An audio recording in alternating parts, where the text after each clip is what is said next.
I am 81 years old. Every breath I take is a miracle, not because God blessed me with longevity, but because for 40 years straight, I tortured my body like it was my worst enemy. And now, sitting here with oxygen tubes in my nose and pills that cost more than most people's rent, I need to tell you something that might save your life. Your body is not yours. You think it is, but it's not. It's on loan, and one day, you're going to have to give it back.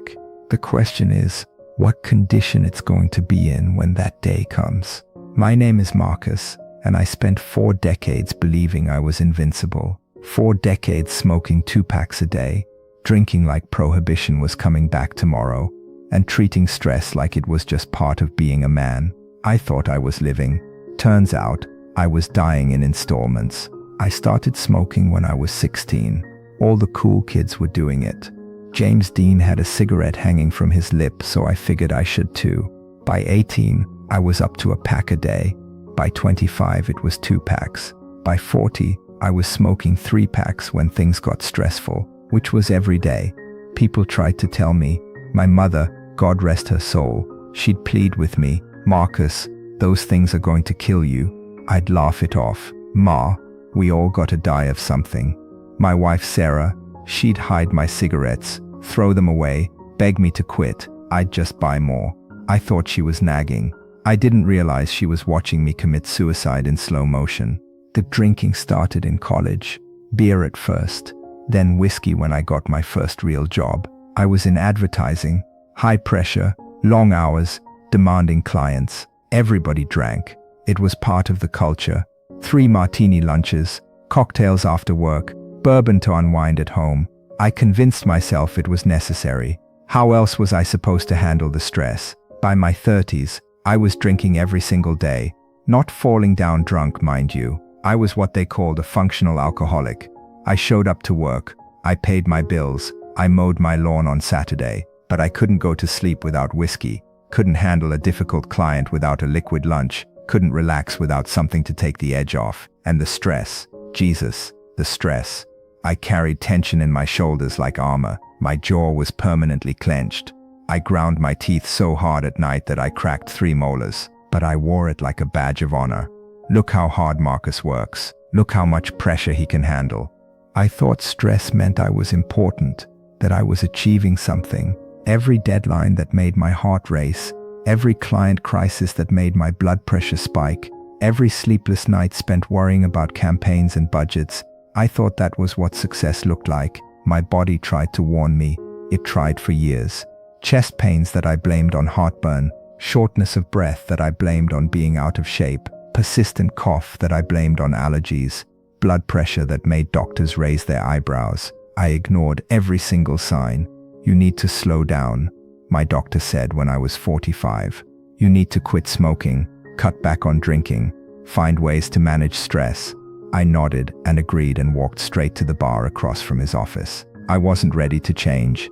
I thought I had time. I thought my body would just keep taking the abuse forever. The first real wake-up call came when I was 52.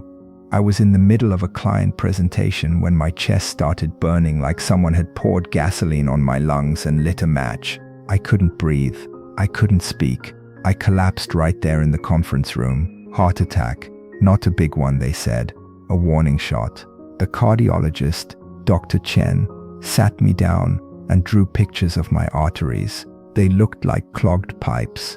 "Mr. Marcus," he said, "you're 52 years old, but your cardiovascular system looks like it belongs to a 75-year-old man. If you don't change everything right now, you won't see 60. I was terrified for about 3 weeks. Quit smoking cold turkey. Poured all my liquor down the drain. Started eating salads. Then the fear wore off. I felt better, so I convinced myself the problem was solved. Within 2 months, I was back to my old habits. 1 cigarette won't hurt. 1 drink to celebrate landing a new client. Just until this stressful project is finished. That's the thing about addiction. It's patient.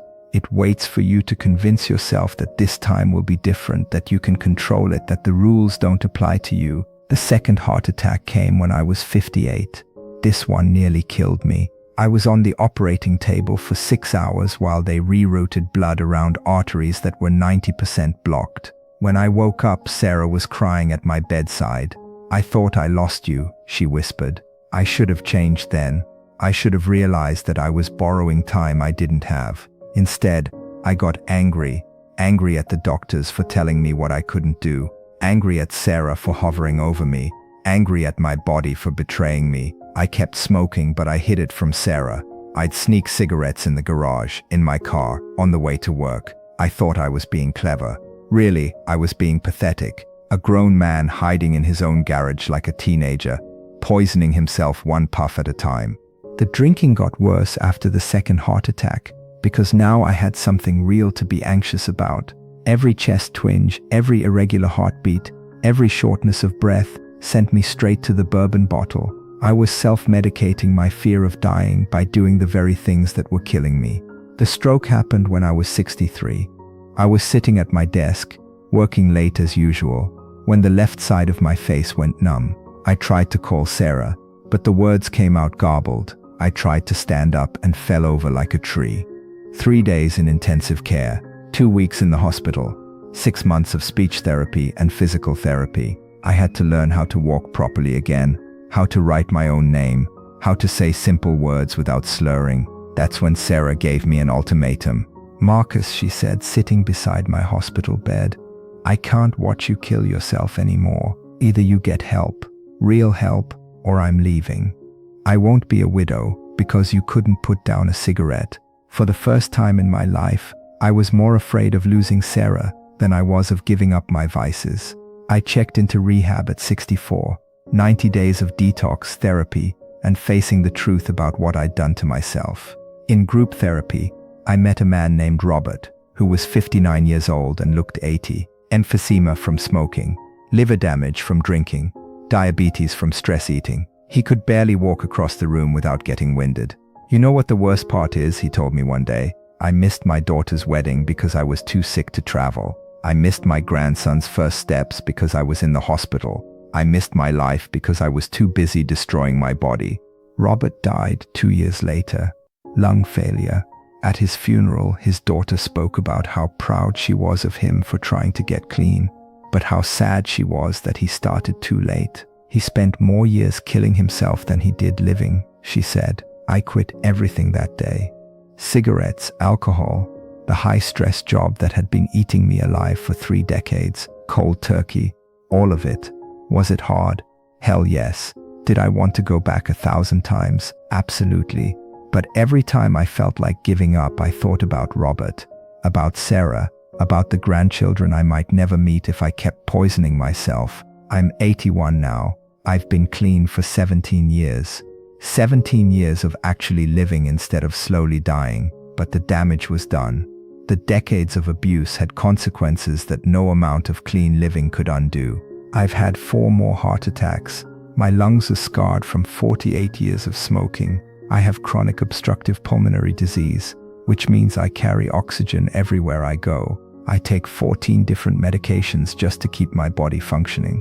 My liver is compromised from all those years of drinking. My arteries are held together with stents and bypasses. Every morning when I wake up, there's a moment where I wonder if this is the day my body finally gives up.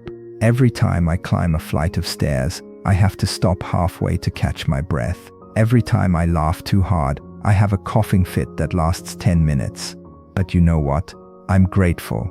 Grateful for every wheeze, every pill, every oxygen tank. Because I'm here, I'm alive. I got to walk Sarah down the aisle when she remarried, after I thought I'd lost her forever. I got to hold my grandson when he was born. I got to have 17 years of actually being present instead of being pickled. The doctors tell me I probably have a few more years if I'm careful. If I'd never smoked, never drank, never treated my body like a garbage dump, they say I could have lived to 95, maybe 100, healthy years, active years, years where I could have traveled with Sarah, played with my grandchildren, enjoyed my retirement, instead of managing my diseases. That's 20 years I threw away. 20 years I traded for cigarettes and bourbon, and the illusion that stress made me important. 20 years I could have spent actually living instead of slowly dying. Here's what I want you to understand. Your body is keeping score. Every cigarette, every drink, every sleepless night, every stressful day you handle by poisoning yourself, it's all being recorded. Your liver remembers every shot of whiskey. Your lungs remember every puff of smoke. Your heart remembers every spike in blood pressure. You think you're young and invincible. I thought that too. You think you have time to clean up your act later. I thought that too. You think one more cigarette, one more drink, one more all-nighter won't make a difference. I thought that too.